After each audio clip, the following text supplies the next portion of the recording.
among the most vulnerable. Our future is at risk. Taking action now can lead to huge health benefits. The I Deserve a Better Climate for My Health campaign will spotlight real issues from real young people in the Caribbean and give youths a platform to contribute to the solutions for climate change and health. You are not too young to inspire climate and health action.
Welcome back to the Real Talk with lovely, lavish Lavi. And I am down here in the beautiful island of St. Kitts and Nevis. It's been a while, people. How are you doing? Tonight, we are going to be joining via Zoom Mr. Dennis Warner, and he's a diaspora living over there in Texas. People in Sandy Point, if you're just in tune, please share the page. Let everyone know that we will be having someone from Sandy Point in the house, and he's no stranger. I actually got to realize that he is the father of Lisa Eddy, and if anyone know Lisa Eddy back in the days, she used to be a news reporter for ZIZ. And I also just realized that he is also related to the Warners. Of course, he's a Warner, but he's related to Chev. Yes. So Chev Rich, everybody knows she's on social media, very beautiful girl. So I just learned that. So I'm very excited, as we join Dennis in a few minutes. I just see my sidekick just walk in. I don't even know where he come here by before. You don't want to go over on the other side. Sorry, please. Okay. Alrighty. Mabo always come in late. I'm going to fire him, people. We got to do the show here real. We got to keep it real when it comes to Real Talk with Lavi. It's very organic, and we bring nothing but the real issues right here in St. Kitts and Nevis. We bring what is happening, and we try to bring the positive of our beautiful people, whether you're here living in St. Kitts, wherever you are across the globe. This is what Real Talk is for, is to find you and, see what you can bring here and share and inspire anyone to motivate them, because you all know when it comes to our Caribbean or West Indies, we need to come together other people and share nothing but positivity so we can have a stronger nation, a stronger people, stronger generation. So, folks, wherever you are, I am Lavi Gumbs. I am from Monkey Hill. Sometimes people don't like me to say Monkey Hill, but people, Lavi is just organic. But it's St. Peter's Parish, and I'm just proud to know that I can be here this evening down here in my beautiful island to present to you a show called Real Talk. I just got to let you guys know that I just have Mabo. He has been missing for quite a while, so maybe Mabo will tell you what's going on with him. Good evening to you, Mabo. Yes, good night to each and everyone. It's been a while. Sure did miss it, A little, ups and downs to runs to make. Mm-hmm. Well, Mabo, tonight we're going to be joining Mr. Dennis Warner. He is a diaspora living over there in Texas, and you're going to learn a lot more about him. He's no stranger to the media. I just want to take the time out to say a pleasant good evening to the folks on the internet who has always been in tune. Thank you very much for listening, whether you're on Facebook, whether you're on YouTube, Instagram, wherever you are. We're just happy to know that you can be a part of us this evening. I know overseas right now it's a holiday. It's Memorial Day. Memorial Day. Yeah, so, this is a globe, so we got to be connected and in tune and at least know what is happening, not just locally, regionally, internationally. We all connected, and this is how we're going to be able to bring the real messages here on our program called WINN FM. So, folks, once again, a pleasure to be here. A beautiful evening down here in St. Kitts and Nevis. It has been very, I would say, rainy. We've been having a bit of rain. Off and on, yeah. Yeah, off and on. We have not really had any heavy showers, but there was some rain that was really hitting us. And yeah, I like it when it rains, Yeah, relaxing. Relaxing. So I'm not going to keep Mr. Warner waiting any longer. So, Mr. Warner, good evening to you, if you're hearing my voice. Yes, I can hear your voice. How I ha- can hear you, but I can hear your voice. All right. How are you? I am doing fantastic. Could you turn up your volume a bit, if you don't mind, please? Yeah, can you hear me? Can you go closer to your mic, or we're hearing the background of you more than how we're hearing you. Okay, how's that? Yeah, because I know you have a lot to share. So, Yeah, hello? can you boost up your microphone some more? Is that the loudest? Is it too loud? No, we need it to be a little bit more up. It's not loud enough. Okay, how about that? Is that still loudest? Uh-huh. Is that loud enough? All right. It kind of got softer, but maybe you can try turn up your microphone and see, Yeah, it's up actually. It's in the right now. All right. So, but nevertheless, we're not going to let that keep us back. Once again, how are you doing? I am doing fantastic. I am doing well. Nice. Well, Mr. Dennis Warner, I heard so much about you, and I finally got in contact with you, and I realized that you are not just from Sandy Point, but you're out there in America doing a lot of greatness. Can you tell the people briefly who you are? Well, to start with, well, first, thank you for having me on this evening. It's a pleasure. I feel humble in a sense because I really wasn't expecting such. So yes, I am deeply humbled to be on your station, on your show. I am no stranger to 98, WINN 98.9. I've had talks with BJ and Biff and those guys. Actually, there used to be time I would link up to 98.9 on the weekends with BJ. So I'm no stranger there. Oh yes, I remember BJ. BJ used to jam some real nice soca. Yes. Yeah, good evening. And I've had a few interviews with Troy Mills, Biff, up until recently. Nice. And we would again start it out sometime soon again. So Well, that's how your Sandy Pointers do it. You are a very, I must say, it's ambitious set of people.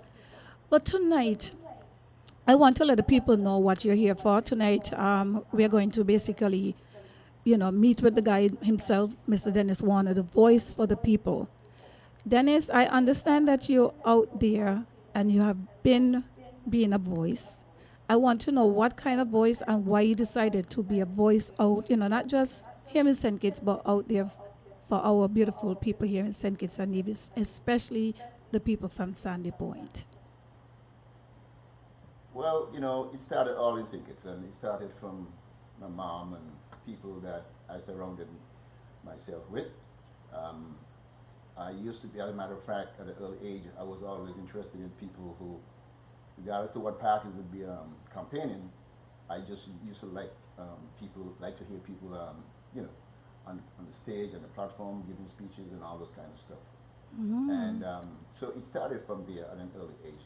I was always very, very active back home in the community. I mean, and most people in Sandy Point do know me very well.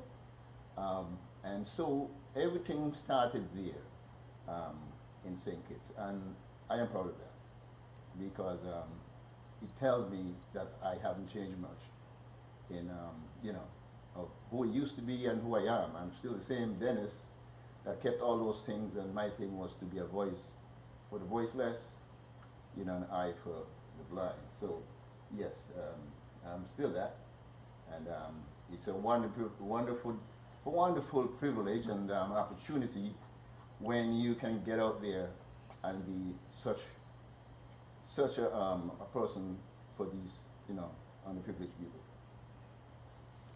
Right. How long have you left St. Kitts? Oh boy. I left St. Kitts in 1982. Wow. And the circumstances that made me live in St. Kitts, it's a lot.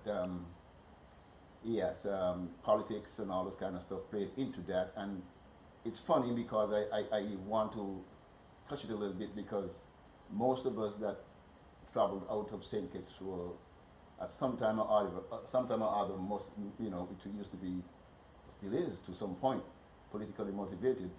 And for me, in my kind of work that I do, I studied at the St. Kitts Technical College, and I did air conditioning refrigeration, and had numerous jobs in St. Kitts, but pertaining specifically to what I studied there. I worked at the Model Engineering Services with a few guys. Guys like, for example, very popular guy in St. Kitts. I think his name is, can't remember the name right now, but anyway, I did air conditioning and refrigeration with Malaluz. I later left and got a job at Harrow's in Sandy Point, and that was my last job in Sandy Point, in St. Kitts, so to speak. I left St. Kitts in 1982, and I kind of remember it very, very well because of the circumstances that surrounded it. Not going to go into that. But came to America via St. Croix. I was in St. Croix for a period of about maybe 3-4 months, and then came to Texas. And I left Texas. After 3 months in Texas, I went to New York. Had bad experiences in New York and came back to Texas. And I am still here in Texas since 1982. And I have no regrets because I was able to help so many people. I've been able to be in company with so many great people. I've learned a lot from people imparting what they're known, and I took it in like a sponge, and it has enabled me to be more who I am today. I'm not coward of crowds or the stage or people. I'm a very independent thinker, and I always even tell my kids to be like that. One would see it coming out very easily by Lisa Eddy, who was always that kind of thinker, and most of my kids are like that. So I put that out there, and we got that. Well, I would say I got that from my mother, Winifred Fleming, Warren, Sandy Point, one popular seamstress in Sandy Point, and she was like that. Anyone that lives in Sandy Point will tell you about that lady in Sandy Point. So I kept that intact, and it afforded me to be just the same, just who I am. I'm comfortable with myself, and I use myself wisely, and I use myself to impact other people's life. I think that all of us are enablers in some way or the other. We may not think so, but even being silent, we are an enabler. Whatever we do, whatever we say, whatever we don't do, whatever we don't say, we are all enablers. But Mr. Warner, Yes. I must say this, right? Because you say you're from Sandy Point. Sandy Point, this is from my experience, has produced a set of independent-minded thinking people and very ambitious. So I could see where the people of Sandy Point, they should be proud of the confidence and the level of maturity, brilliantness that they has been bringing, from sports to businesses. I mean, entrepreneurship. I know definitely, like Tango, for instance, he was one of my motivator. And you had Licky Bird, that's Carlton DuPont. And there's so, I think, Mr. Rogers, there's a supermarket just across from Jay's Place. And speaking about Jay's Place, those are just the few persons that I know. And when you think of Sandy Point itself back in the days, and I hope that they will still keep this kind of fire burning and continuing when it comes to entrepreneurship and people owning their own businesses in Sandy Point. I used to leave from Monkey Hill and go all the way down to Sandy Point on the main road, go by Tango Shop, where they used to get things for beauty supplies, where they used to get tires for your car. You actually have Axe Hill. What's it? That's his name? Yeah, Axel, yeah. He used to work at TDC, and now he has his own tire down business down in Sandy Point.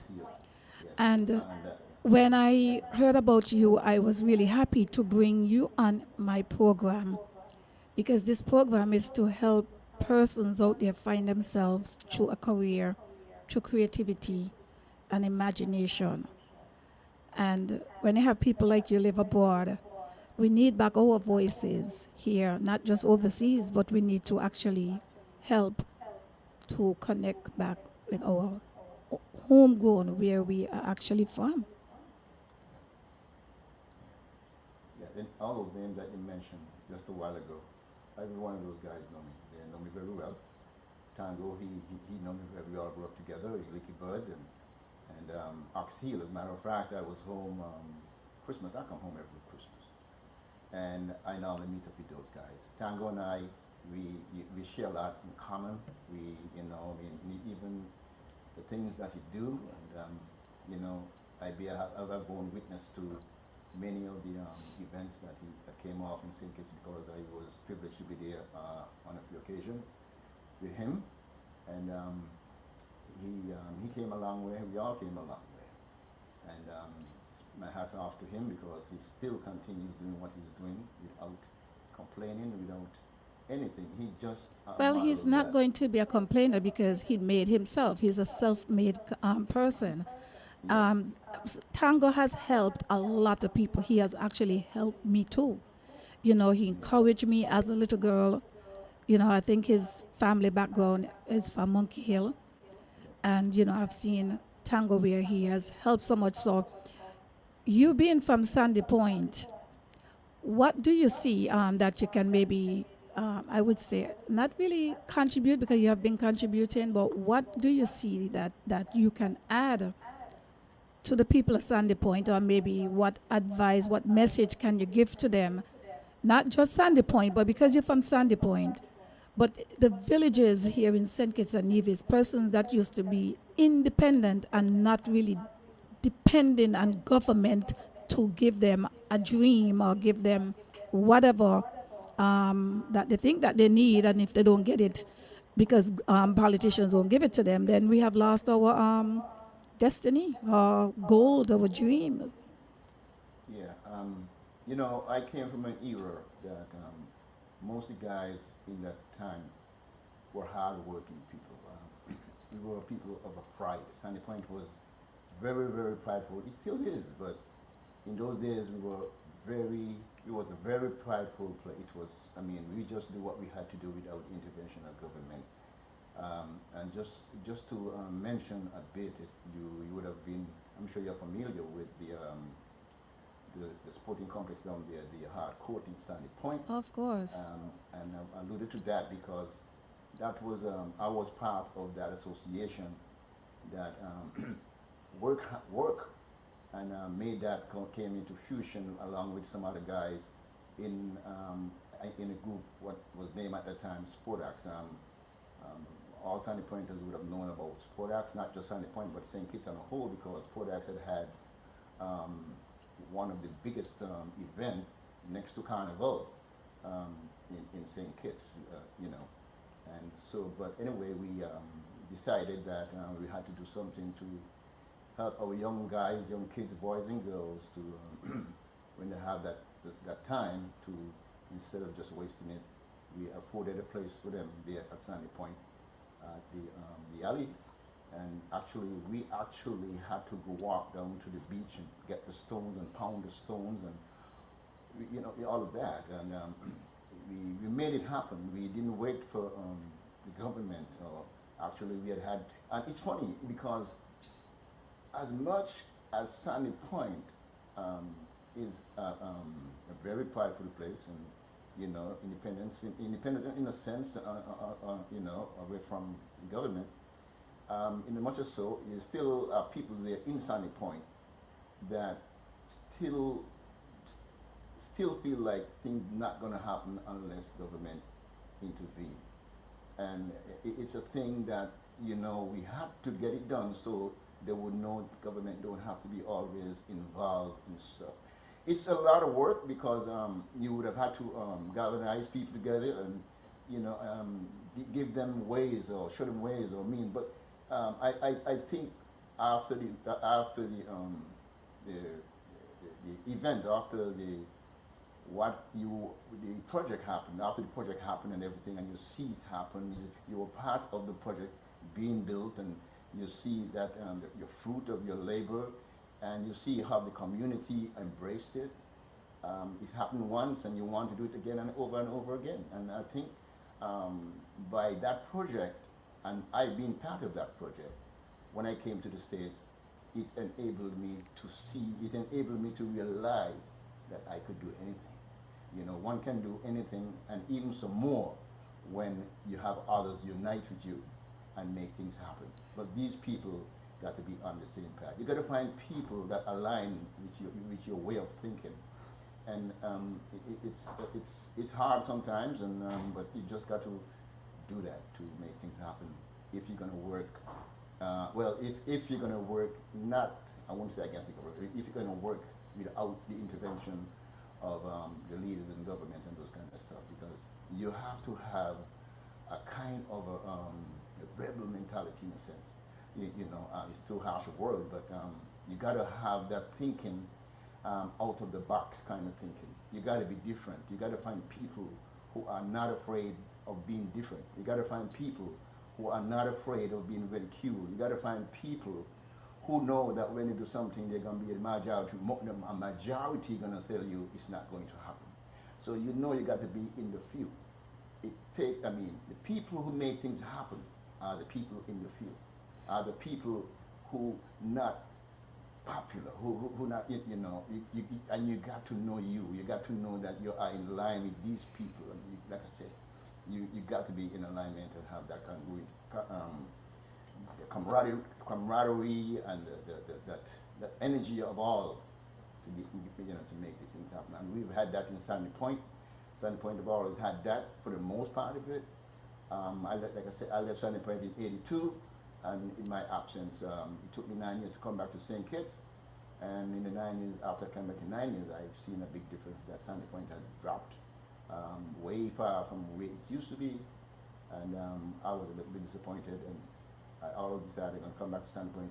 St. Kitts, and you got to forgive me because I would use Sandy Point more often than St. Kitts. You know, that's how we Sandy Point. That's how Sandy Point people are. It's okay. Yes. But what I need to know from you, Mr. Warner, how about in our now? What are you doing for our now? Because you know the situation. A lot of us who got the privilege to travel, you know, our mentality become differently. You know, you use the word privilege to travel. I didn't have it. You know, it was something you had to work with. You know, maybe now it's easier to get the privilege of traveling and you have options and those kind of stuff. But in growing up, I didn't have a privilege of travel. I didn't have a choice. Well, the fact remain that you're out to St. Kitts. It's a privilege whether you like it or not. It's a privilege because some people couldn't even get out to St. Kitts. Yeah, that is you know, so, but I understand where you're talking from, right? But what I really want to know, Mr. Warner, is what are you doing presently to maybe get the voice for the people and in terms of giving back here to your community, Sandy Point? Yes. It's funny you said that and you asked that because actually today, well, I just initiate along with some other guys here at Chat site, and today is Memorial Day here in the States, and that chat site actually is a Sandy Point chat site. It's only privy to Sandy Pointers, and it's for the Sandy Pointers in St. Kitts and abroad. It's and so we got the chat site going on, and one of the reasons of doing that is to bring our people, our Sandy Point people, together abroad and home, and bring back that camaraderie, bring back that sense of respect to one another, respect to one another ideas, respect to one another in ways that would enable and make one feel important and of value. And I think one of the things is that people don't respect people's ideas, and ideas fall on the west side because one can easily think that his idea is of no value because most people always kill another person. And that is people privilege and right regardless, because when we're going to have, especially anything to do with a large crowd, people going to have their own ideas. But in the meantime, how is that chat group going? Oh, like I was saying, yes, overwhelmingly good. Actually, we, like today, because it is still Memorial Day, and one of the guys came up with an idea that we're gonna, pay tribute to the fallen soldiers and even those who are alive. The chat site right now, we've got about 136, 134 people on the site, and they're all Sandy Pointers, and from all parts of life, walks of life, here in the States, in New York, in England, all over the place. And so we got on there, and and some people keep it alive during the day and not nights, and it bear a lot of fruit. And I say that in a sense that there have been testimonials. As a matter of fact, one guy gave a testimonial that his dad was kind of down, and his dad is getting to age, and we do have a lot of older folks that down, and their sense of value, the sense of meaning something is diminishing. And you got to that age and you lose a lot of your friends, and when your friends are becoming fewer and fewer, you're getting older, and so not necessarily. It could be when your friends are getting fewer and fewer. That's when you understand yourself. But he has a valid point. I know. And a lot of times your friends get fewer when your ambitions, it depends on your ambition, because a lot of times, you may have an ambition to do certain things, and because of what you want to do, your friends may not approve of it, but you know what you want to do. But why would you want your friends to approve of it? It is 8:28. We're live. We're right here. We'll talk with Lavi, and our special guest is none other than Mr. Dennis Warner. He's a strong Sandy Pointer. He's living over there in Texas, and he's giving a voice for the people. Yeah, one should not wait for approval if they have a dream, if they have a goal in mind. You don't need no approval. Once it's already in there in your mind, all you got to do is get it manifest and get it into fruition. And but I think it's just the human side of us. We want to let people know we got an idea, and sometimes we don't mean. We're not really wanting the approval, but we want to let people know, hey, I think my idea is great. What you think? And I think one got to be very strong and committed to his ideas, no matter how strange it seems, and go along with it. You know what I think? This is just me from what I've been seeing from since I was a kid, even up until now, and after being exposed not just abroad, but with a lot of clients, dealing with a lot of different type of people. I think we waste time too much. Basically, we want to maybe like how people think and what people say and whatever. Because regardless, people gonna have to do what they have to do. We cannot think for everybody. But I just feel that if we are going to help, we need to focus on what we're going to be doing in terms of helping. What are we bringing to the table?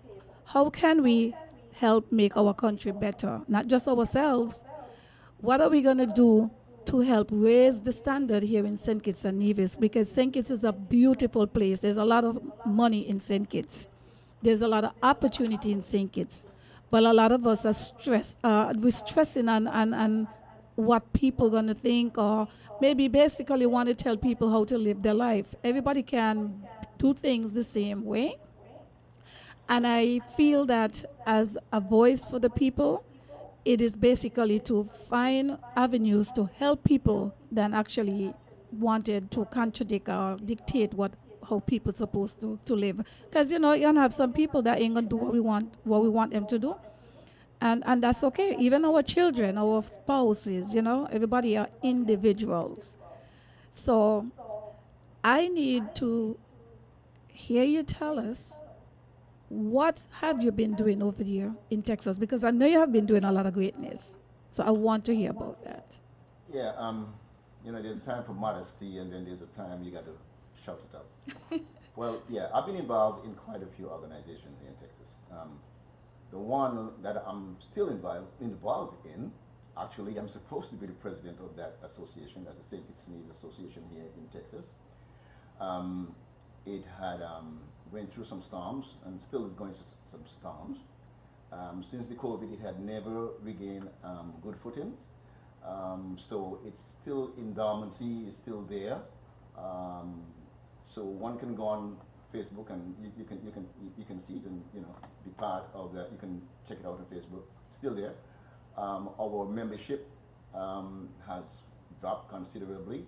And I think one of the things, and I don't want to stress on why it happened, but just to say something like this, one of the things is that since the COVID had came around and people had gotten so accustomed of, being outside, using the online way, you have things like what we're doing right now, and you have Zoom, and you had all those kind of stuff. Mm-hmm. And once ago, when we had the privilege of eyeballing and being together and have meetings and those kind of stuff, you could have gotten a lot done. Now people don't want to travel a lot. They don't, and it's hard to get people together here, at least. So now you got people. So now your organization got to be creative and find other ways yes, to get them creative. out. However, though, the members got to be they got to be educated in that respect, in that regard. I mean, if we're going to use the internet as a media, as a way of communicating, your members got to be ready for it. They, or they're going to be fallen by the wayside, and they got to be disciplined. I mean, there used to be times, you jump in your vehicle and you go to a spot and you have a meeting, you have, everybody come together and have the fun, and Yeah, you have the camaraderie, and you have that energy of the collective. No, you have each person stay at home, and they're in the meeting, but they're not in the meeting. You know what I mean? You don't feel the energy. They might be here in the meeting, but they're cooking or they're doing various other things. So maybe it's time. Maybe it's time to adjust that and shoot these concerns through your WhatsApp chat. Because have you guys been giving back anything to Sandy Point or the people back here in St. Kitts? Well, I'm also in an association. You heard of SPBA, the Sandy Point Benevolent Society? Benevolent Society, yes. Yes, I'm a part of I that. think Ian Queely Yes. is in that group, right? Yes. Yes. I'm not as active as I should be, but I give when I do get involved, I do what I got to do to help whatever events to come off. So can I ask you something? So Sure. what, with the power of your group and your influence, what can you do for the people in Sandy Point?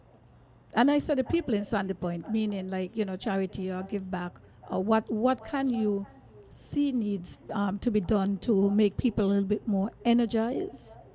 Well, and you touched something there because the two associations that I'm involved in, you cannot say Sandy Point because it's a petition thing, you know.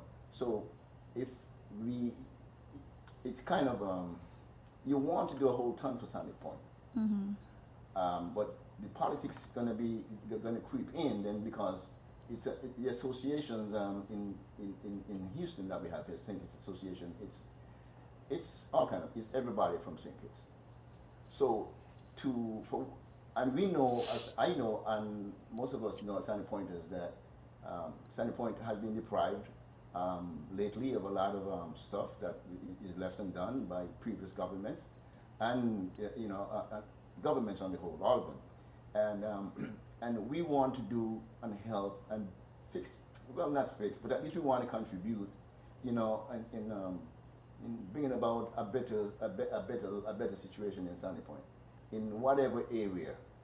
Like I said, the association that I'm with, they're not a Sandy Point association specifically. They really started with that intention, but for example, SPBS, they more or less now became a St. Kitts association in a sense because how they have grown so much, and they have grown tremendously. And I cannot see them see them just focusing alone on Sandy Point, and which is good. I think that's good because of how they have grown, and they have gotten a lot of contribution not from Sandy Pointers alone, but from every place, everybody in St. Kitts, a lot of businesses and those kind of stuff.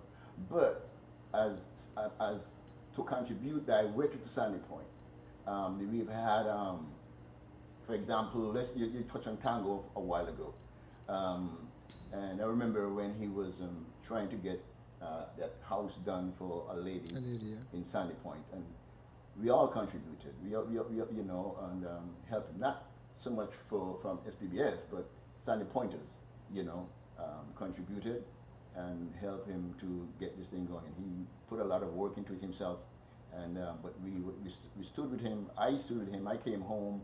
I remember coming home when they were finishing it up and offering it off to the lady. And recently, as a matter of fact, he just had a presentation of a mobile equipment, mobile machinery to another young guy, another guy in the alley because of his immobility. And so, those are the kind of things I like to get involved in. Apart from the organization, I trust myself. I trust myself into groups that would specifically be of Sandy Point, but away from the other big groups. In other words, I would disconnect, not really disconnect, but I would do my thing on the side for the other small groups that are helping Sandy Point, But then, of course, I'm with other groups that, on a whole, would be part of the St. Kitts thing. But we got to be a little bit more specific sometimes in knowing the condition of Sandy Point, a place that we love so well.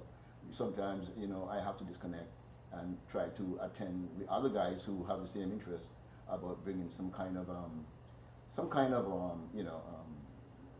help to those areas. You know what I think, and I believe that I strongly believe that a lot of the diaspora persons that have left St. Kitts and travel abroad, I believe if some of them really stayed connected with their communities, despite religion, politicians, family, whatever, if you love your country, because this is the honest thing, this is the honest way our community is going to get stronger.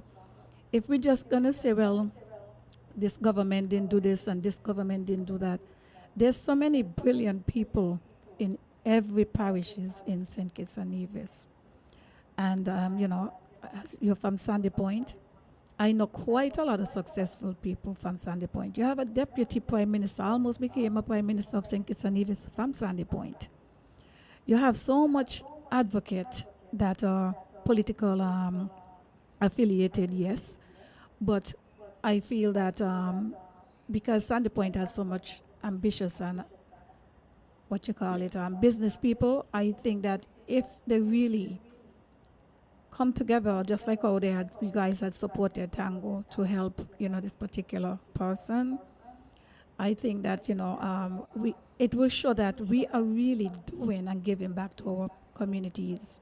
We just can't come and blame the politicians, because if the community is strong with the people, the politicians wouldn't have no choice but to basically respect the community and show up in the community. And I agree with you. I think that some of those leaders had great intentions, and they really wanted to help initially, but somewhere along the line they get lost. I don't know why. And I don't live in St. Kitts. I think that some of the leaders, it's not that they just get lost. I think some of those leaders were not community leaders. Some of them was not leaders at all. They were just chosen by popularity, or some of them were just there at the right time. And this is the way how our politicians or persons that are going in politics, they are basically, they're party affiliated, and the way how they're doing it or whatever to choose that particular person. I don't even think that sometimes when some of those people get the opportunity, they are doing anything to continue further themselves, educate themselves, understanding the job and their role as a leader. But then again, we do not have strong role models in communities that are basically showing the faces that our youths can actually look up to them. Yeah, it's a pity. I grew up during the years where we've had strong role models, and that's what had made us who we are today. We grew up under a lot of those guys' tutelage, and it enabled us to to be that people that we are today, especially we outside here in the diaspora. Right, and you fully well know when you're overseas and our voices basically we can speak freely. Nobody is in I guess our voices out there. You go to get a job, nobody know whether you're Democrat or Republican. You cannot get a job because or denied a job because of your political affiliation. For instance, a few years ago, I would say maybe in the early 90s, persons who had inspired me, some of them wasn't even Kittitian. You had people like Miss Carmen Otley, the late Dr. Otley wife, right? Yeah. You also had Steve Claxton, Dr. Claxton, the late Steve Claxton, his wife. You had Cynthia Hall, right? You had Miss Boone. You had quite a few other persons. Some of them, I don't remember the name. But these persons were locals. A lot of them were women, and they had their businesses in Bastille. Some of them was in retail. And the way how they run their businesses, as a young girl, I was in my teens. I was able to look at these people and had a dream as to what I wanted to become in life. But we very well know that in our smaller islands, it's only now since COVID, entrepreneurship here in St. Kitts and Nevis all of a sudden has Skyrocketed. what you said? Skyrocketed. Skyrocketed, and persons now are every minute talking about entrepreneur this and entrepreneur that, but at the same time, there is not enough for persons who have made an effort to become independent. The finances and everything is not there. And then again, you have persons who started the business very young, and there was not enough opportunities for them. And now everything that people are talking here in St. Kitts and Nevis is the young. But people got to be careful. Let me be clear when I say people. Politicians going to have to be very careful when they're saying young, especially when it comes to entrepreneurship, because entrepreneurs do not have an age. You can be 88, 90, and you go down. Once you're still intact, you have your memories and everything. So we're going to have to be very, very careful when we put in an age limit on top of entrepreneurship. What do you think about that, Mabu? Yeah, it's true, because the other day I was listening to the Minister for Small Business, and I think he was saying from 20 to 35, something like that. So I was like, what happened, to somebody who, over that age? And what happened to somebody under that age? Under, I yeah, started my under also, business yeah. when I graduate from Mr. Warner, are you there? Yeah, I'm here. Yes, when I graduated from cosmetology school, I was 18. It took a year for me to do this. So I was 19. I worked a few and I was able to open up my business 2 weeks before I hit my 21st birthday. I had very difficult time here in St. Kitts to even be recognized, because when you go in, they're asking you who you are.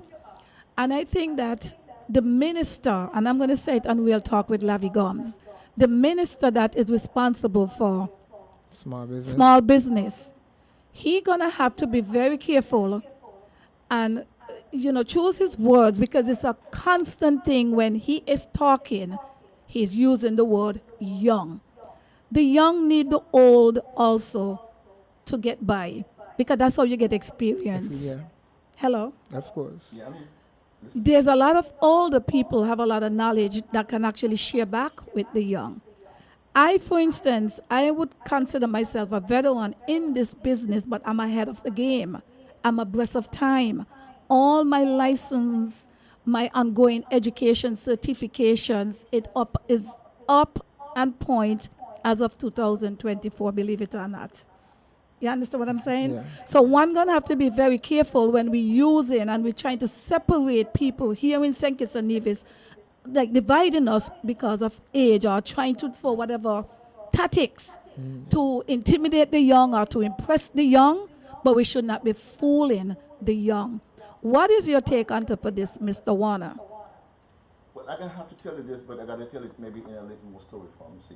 You got to remember that it is 8:47, it's only an hour, so you're going to have to just, I know you can do it. It's going to be quick. Yeah, my mom was self-employed.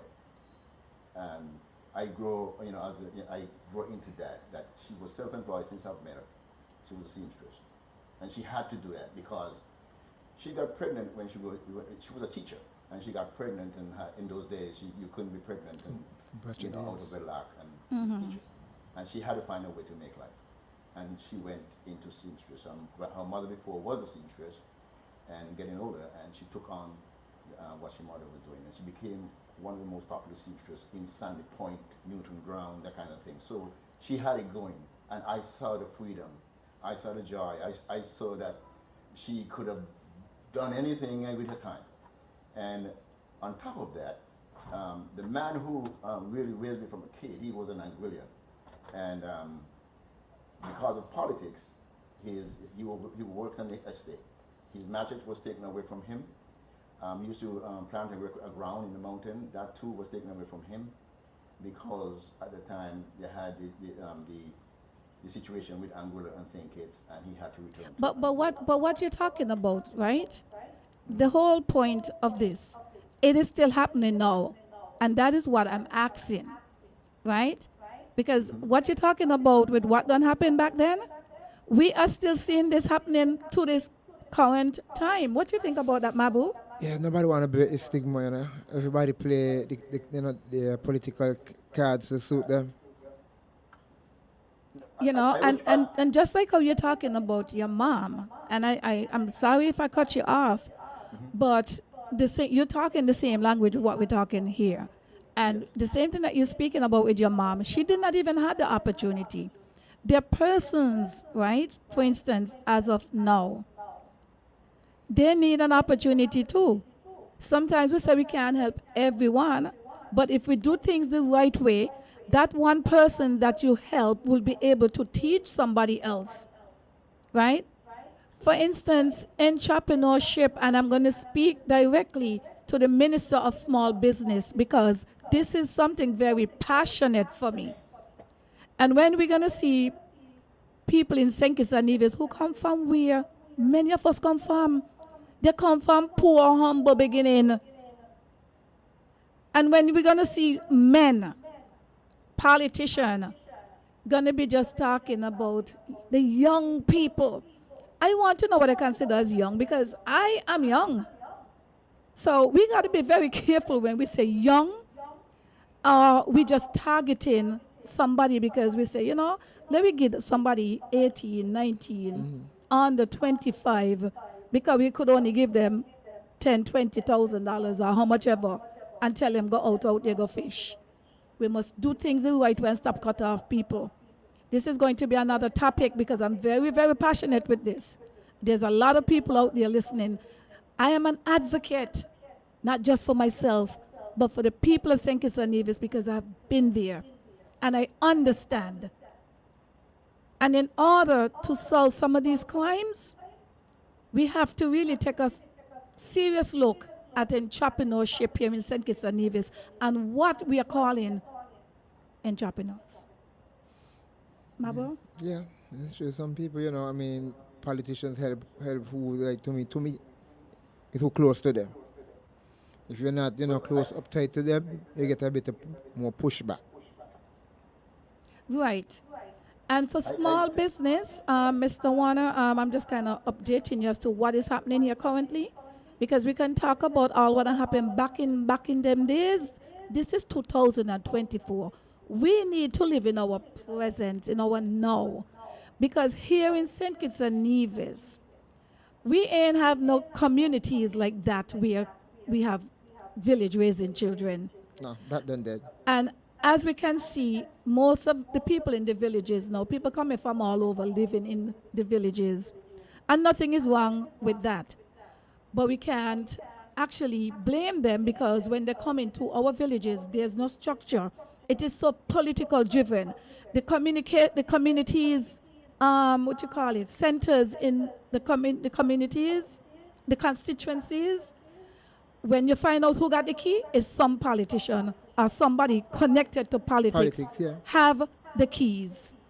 And it's the person, whoever goes into government, repeat this cycle. Right? And in order for us to get our voices out, you, me, Mabo, and persons out there who really want to have change, we have to encourage persons like us that when we bring these topics to the forefront, is to not back down. It is not to make anyone politically point fingers at us, because at the end of the day, I heard, for instance, I don't even know if I want to say it tonight, but when you're going to hear people calling people if voters or if supporters, that's a disrespect, because you need the if people no matter what, because nobody control anybody, nobody own anybody, especially if you're not paying them. And the Constitution provides for you to go any side you want. So we got to be very careful what we're selling our people, especially in this modern world. I was listening to something, I think is in Jamaica, where they want to actually revamp the educational system because everything is CXC. And the people are saying they have to come outside of the box because they're person that don't have any CXC, but they're excelling in different areas. And if we don't provide materials for these people, they're going to left behind. They're going to left behind, and we're going to create the poverty cycle. We're going to create the crimes. The crime cycle, yeah. And this is why a lot of persons out there, if you talk to people in the gangs, they will tell you point blank that they give up on even their homes because the homes give up on them. Yeah. They give up in the communities. The community give up on them. And they go to who is listening to them. The politicians are not listening to them, because if your child go to school and it appears, as they said, we call them dons. They didn't have XYZ CXC, so they can't work in a bank. They can't do this. You said that your mother was a seamstress, and she was a very good seamstress. And if you look around here in St. Kitts and Nevis, the people that are opening these tailor shops is persons from outside coming in. And you have a lot of older men. I so appreciate these men. I mean, they have a shop up in Newtown where you go in there is men. And they're over, I would say some of them over 40, 45, 50, 60. So what is happening to our people here in St. Kitts and Nevis when we're cutting off people and calling them young? So which means you're over 25, 30, 35. You're considered old in the people. Even the politicians, we are considered old, which is ridiculous. Lavi Gumbs of the Real Talk is going to bring these to the forefront because we have to address it. Yeah, that's true. Mr. Dennis, I'm going to ask you to wrap up. It is 8:56. I know this is the first time that you came on, but you know you feel free. You could always come back on. I connect with you because maybe, who knows, maybe I'm not from Sandy Point, but as you said, you want to help the people in St. Kitts and Nevis. So we will probably could have a conversation with that because there's a lot of persons out here that just need that opportunity. They just need that chance. Government cannot do it for everybody, and they need to stop fooling the people because they cannot go out and do certain things for everybody. But there's certain things that government supposed to do, and it comes on the whoever government is in office. So, do you want to any final? Yeah, I would say each person got to identify their ambition as to what they want to do in life. And for me, it has no regard to politics. It has no regard to who in the politics. You know, you have to define. You have to know what you want to be, what you want to do. You got to have a passion. But some people don't know what they want to do, Mr. Dennis, and this is where we come in as elders. That is why the need not to cut off the old. Because some people, the children of today, they will tell you plain out, they don't know what they want to do. Even some of them go to college to be a dentist, to be a doctor, a lawyer, and then when you look, they come back and they probably want to go and make clothes. They want to go in designing. Yeah. You know? And it's okay to not knowing what you want because they're forcing all these kind of things on us now. People can go out now and do juicing and make it a business. We see it. Yeah, we see it daily. Yeah. Yeah, Lavi, Hi, darling. hello. Hi, you're still there. Yes, I hear your passion, and I see where you're going and everything, and you're concerned. You have a good voice. Yes. You know, and I am not too concerned in terms of the different politics in St. Kitts, so to speak. I am a Kittitian. I'm concerned about my Kittitian people. I love St. Kitts with all my heart. You know, I want to see Kittitian do the best that I can do, and with the skills that they have, and maybe we need to find out we are deficient in, and maybe work on that. And I'm sure there are people out there who already know what they want to do. All right. I'm going to have maybe to find cut it out- short with you because the time is coming down and it's just 1 hour. So that's why I asked you to wrap it up as soon as All right, possible. well, it was a pleasure. It was a real pleasure being on your show, Lavi. It was an introduction. Yes. I know I will kind of more or less modest and Well, and you explaining don't and need to talking be about- modest. This is real talk. Don't polish nothing. Be yourself because you're an intelligent man. So I know I'm going to have you another time again. It was a pleasure having you. And Okay. definitely we'll come back and hopefully to get you out of the modesty. So, we can just talk some petition up in here and see how we All can right, help our okay, people, then all you'll right? see some of my passion, and Yes. I hope we won't get out of line. No, you'll be fine. Thanks so much for being here, okay? Have a wonderful evening. You too. Yeah, take care. All right. So, Mabo, he's from Sandy Point. This is what Real Talk is about. We're not here to cut off anyone. We're all Kittitians, near or far. Yeah. We are Kittitians. It's always good to have you here. Next week, we don't have anybody. Just me and Yeah, you're going to be here, and we're going to continue this entrepreneur and small business because the people are tired of hearing the politician, a particular politician. He is over the small business, and all he's talking about, the young. This is nonsense. This cannot happen. Everybody got to eat bread, whether you're young or you're old. Yeah. Some people, or doctorate and all those things, that's 70. Exactly. But in the meantime, I just got to let you guys know this evening is going to be the last time on a Monday for Real Talk with Lavi. Next week is going to be Wednesday. So we move to Wednesday starting of June. Real Talk is on Wednesdays simply because you asked with my beautiful audience. They say, Lavi, too much of holidays in Mondays. We can't get enough of Real Talk. So on Wednesdays, please let everybody know we now move to Wednesdays, okay? Thank you so much for joining us. We're going to keep it real. We're going to advocate for what is right for our people right here in St. Kitts and Nevis. Have a wonderful evening. And me out.